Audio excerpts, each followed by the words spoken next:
From the heartbreak in 2004 to pure joy in 2016, Portugal has had a roller coaster journey in the Euro. With only a population of 10.33 million, they have produced world-class players like Eusebio, Figo, and of course, Cristiano Ronaldo. A perfect record in qualification.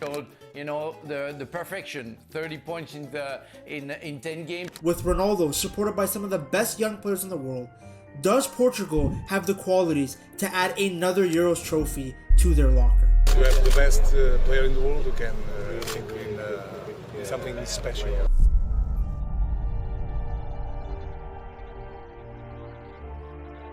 In the heart of Europe, where the Atlantic meets the shores of Portugal, a legacy of footballing passion flows through the veins of its people. This is the story of Portugal's national football team, a tale of resilience, determination, and the pursuit of glory on the European stage. And a secret phenomenon that is seen in the history books of Portuguese football, but so visible when we look at the Portuguese teams from the 1960s, 1970s, and even the 2000s. There is something that they all had in common, something that the Portuguese national team has been struggling with time and time again. And if they can fix that, which I believe they can win the Euros this year. To understand how they're going to win, we have to look back and see how Portuguese football has been the same for the last 60 years. In 1966, led by prolific striker Eusebio, Portugal qualified for the World Cup after topping their group. They won some massive games like their 1-0 away win against Czechoslovakia and Turkey. They continued their good form into the tournament, getting 3 wins in the group stages. In the quarterfinals, they defeated North Korea. Eusebio was the only reason Portugal were doing good at this tournament, and thus he was called the Black Panther.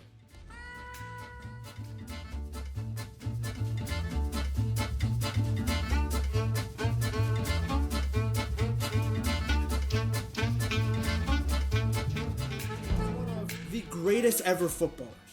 Eusebio ended that World Cup as the top scorer with 9 goals, leading Portugal to a 3rd place finish. Their best World Cup finish to date.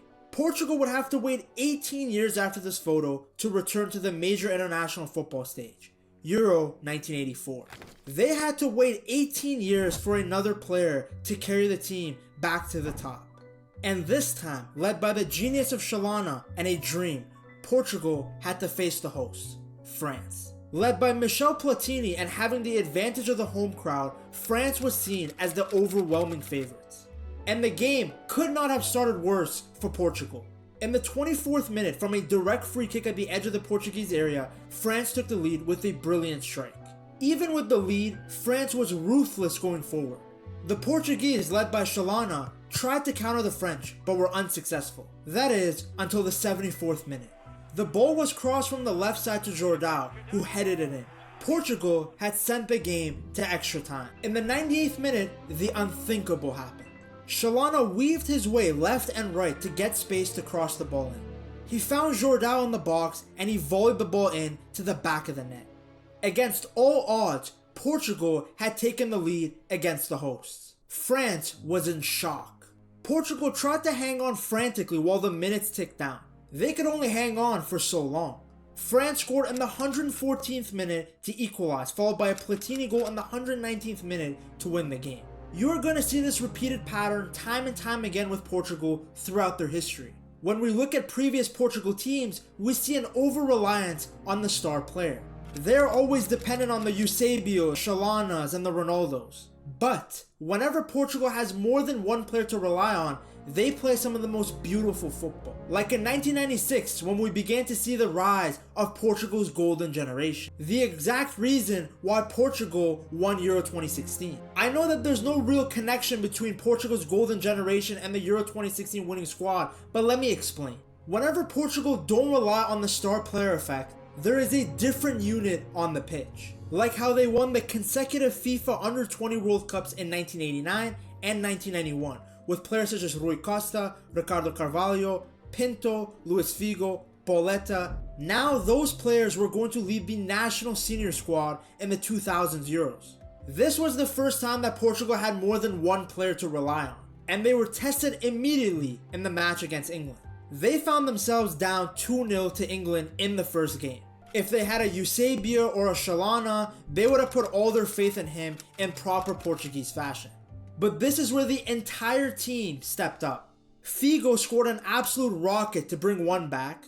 Then Rui Costa whipped in a cross that ended with a beautiful header from João Pinto to equalize. Rui Costa was a problem for the England midfield. They could not keep up with him. He danced his way past the England players, picked a pass to Nuno Gomes, who finished the chance.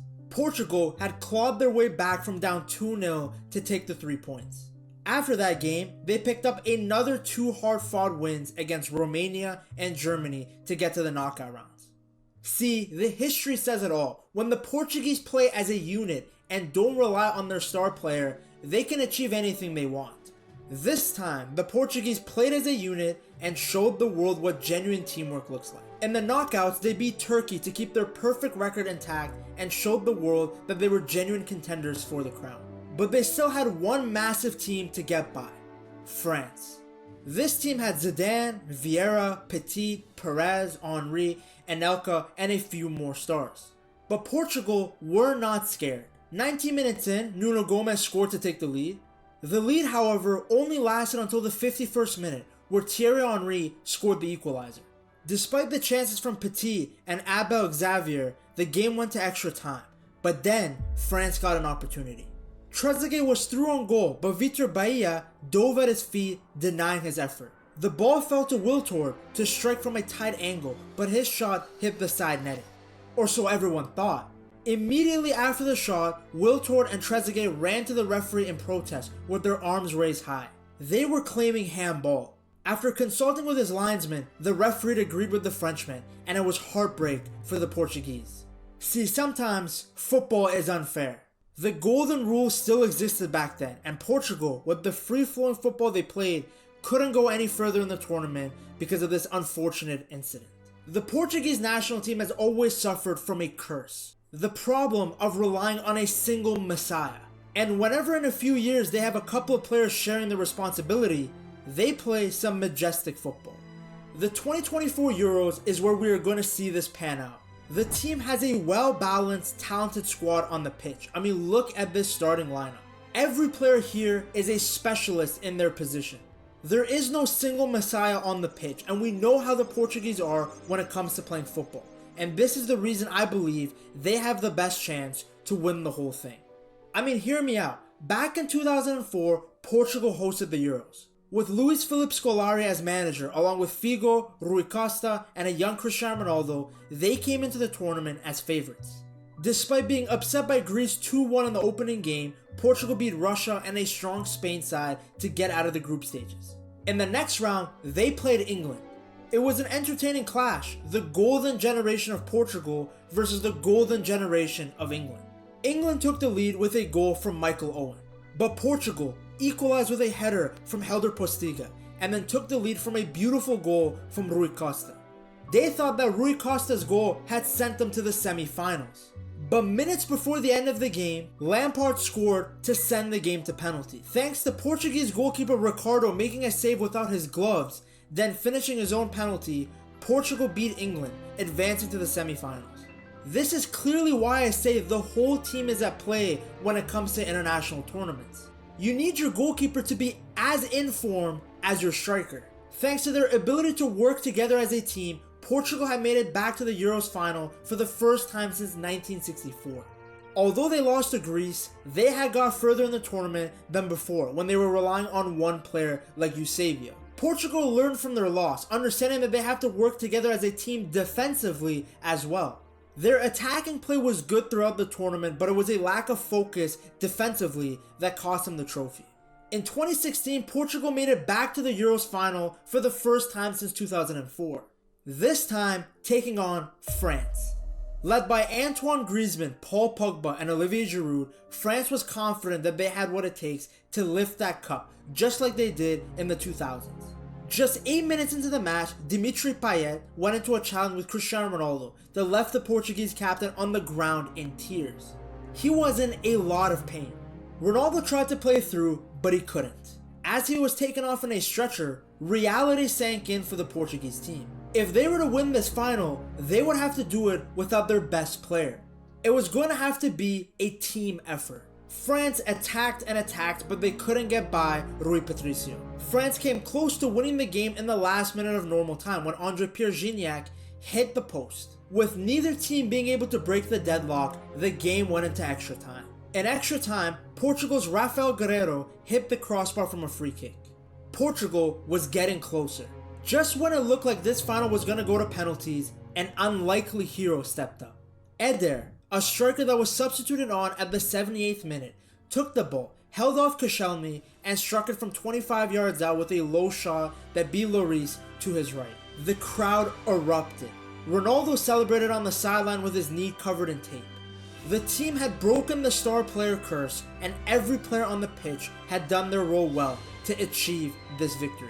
Heartbroken in 2004 to pure joy in 2016, Portugal had claimed its first ever major international trophy in the country's history. Renato Sanchez was awarded the best young player, and Cristiano Ronaldo won the silver boot for his 3 goals and 3 assists in the finals. It was a tournament that will never be forgotten. Unfortunately, Portugal has not come close to recreating that 2016 run. Just 2 years after that, they were eliminated by Uruguay in the 2018 World Cup. In the 2020 Euros, they lost to Belgium in the round of 16. Then in 2022, they lost to Morocco in a shocking upset. There was massive criticism over Santos' defensive tactics and style of play, including his inability to utilize Portugal's attacking talent and his poor relationship with Ronaldo. But now we all know that it was really the star player effect that limited Portugal. In 2024, you see, on paper, Portugal has as much talent as they did during the Golden Generation. Bruno Fernandes, Bernardo Silva, João Felix, and Rafael Leão is an unbelievable crop of players to have. Before, they didn't play well as a team. In too many tournaments after 2016, they had an over-reliance on Cristiano Ronaldo. It makes them tactically predictable, as their opponents know exactly what they want to do. Esta é uma seleção repleta de grandes jogadores. É menos dependente de Cristiano Ronaldo. Você não pode esperar de um jogador com 39, ele tem 39, certo? 38, 39, feitos Claro, agora. Ou seja, ele é um jogador importante para nós, mas o auge da carreira de um jogador, eu diria que é dos 25 aos 32. Ronaldo is now older and isn't able to play at the levels he used to, but he shouldn't have to. His supporting cast is even better than the team that we saw lift the Euros in 2016. That tournament is a reminder to the Portuguese that they must work together if they want to lift another trophy. Thankfully, it appears that newly appointed manager Roberto Martinez sees the potential of the squad. Ever since he took over, Portugal has been undefeated. They dominated Group J in qualification, winning 10 games from 10. They were the highest scorers in qualification with 36 goals and the best defensive record with just 2 goals conceded. Ronaldo netted 10 goals in qualification, a tally only bettered by Belgium's Romelu Lukaku. Their midfield is stacked with Bernardo Silva, who is arguably City's best player, Bruno Fernandes, who is the best player on United, along with guys like João Neves and Vitinha. Up top, Ronaldo isn't the only player that can pose a threat. Leão is a fantastic player, and so is Felix. They both have had multiple moments this season creating moments of magic from nothing. Defensively, there's no weaknesses either. Nuno Mendes has come back from injury and is one of the best fullbacks in the world. Cancelo has been doing very well at Barca and is elite going forward. Pepe might be 40 years old, but as we've seen from his performances in the Champions League, he is still as good as he was in his Real Madrid days. And he is partnered with Ruben Dias, who is an absolute rock at the back. They have a real shot of winning the Euros again. Roberto Martinez just has to find a balance between the defensive identity they had that helped them win in 2016 and the ability to use the attacking talents they have to play good attacking football. Martinez also has a massive decision to make. Does Cristiano Ronaldo start? The captain has been in unbelievable form in Saudi Arabia, but can those performances really transfer over to the international stage? Santos had benched Ronaldo for Gonçalo Ramos at the World Cup, and it had worked, with Ramos scoring a hat-trick against Switzerland. But the following game, Portugal failed to score at all against Morocco. Even though Ronaldo has aged now, his career and the stats he has racked up is not comparable to anybody. But then, there's Messi. To finally end the Ronaldo vs Messi debate, check out this video right here.